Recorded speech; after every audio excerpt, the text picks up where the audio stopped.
कारणवश अयोध्या के राजा दशरथ को अपने सबसे बड़े पुत्र राम को 14 वर्ष के वनवास पर भेजना पड़ा। राम, मैं तुम्हें 14 वर्ष के वनवास पर भेजता हूं। जैसी आपकी आज्ञा पिताजी, मैं शीघ्र ही वनवास के लिए चला जाऊंगा।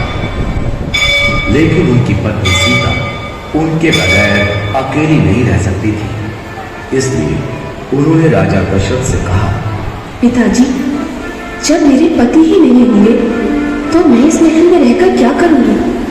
कृपया मुझे भी इनके साथ वनवास जाने की अनुमति दीजिए। और फिर लक्ष्मण ने भी कहा, पिताजी, मुझे भी भैया राम के साथ जाने की अनुमति दीजिए। कुछ दिनों पश्चात राजा दशरथ से अनुमति पाकर राम, सीता और लक्ष्मण के साथ वनवास के लिए चले गए। वहां रावण की तरकीब के अनुसार मारीच से एक सोने के हिरण का रूप बनाया और वो राम की कुटिया के आसपास टहलने लगा। जल्द ही सीता की नजर उस पर पड़ी। स्वामी, मुझे वो सोने का हिरण चाहिए। ठीक है, मैं अभी उसे तुम्हारे लिए लेकर आता हूं। ये कहकर राम अपने धनुष बाण के साथ उस हिरण की तरफ चल दिए।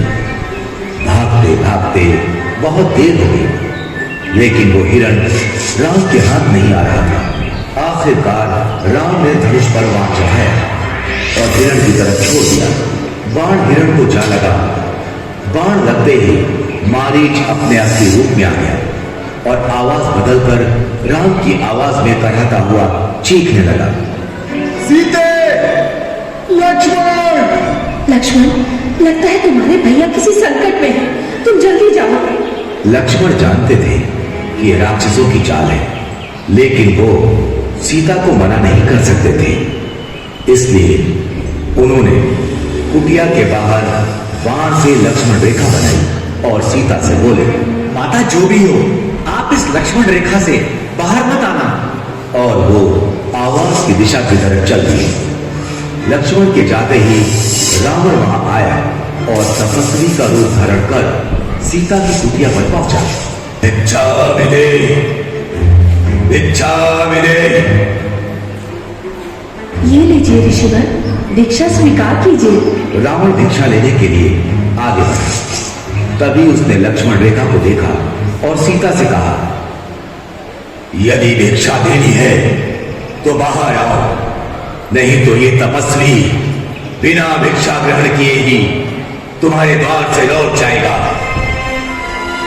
सीता किसी तपस्वी को खाली हाथ नहीं जाने दे सकती थी, इसलिए वो लक्ष्मण रेखा से बाहर आई। उनके ऐसा करते ही रावण ने उन्हें पकड़ लिया और वो अपने असली रूप में आ गए।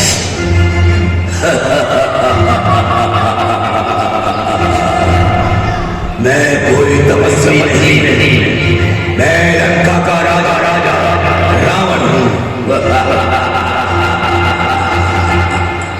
और रावण सीता का हरण कर उन्हें लंका ले गया। जब राम और लक्ष्मण को सीता के हरण का पता चला तो उन्होंने सीता की खोज आरंभ कर दी।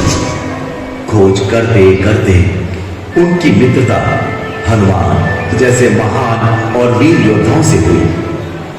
और जब उन्हें यह ज्ञात हुआ कि रावण सीता का हरण कर उन्हें लंका ले गया है, तो उन्होंने वानर सेना के साथ लंका पर चढ़ाई कर दी।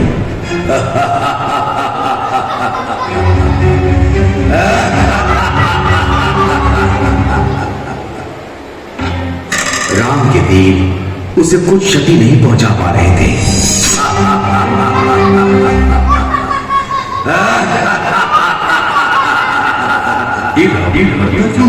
तभी विभीषण वहां आए और उन्होंने राम से कहा, प्रभु, आप रावण की नाभि पर वार कीजिए, तभी रावण का वध होगा।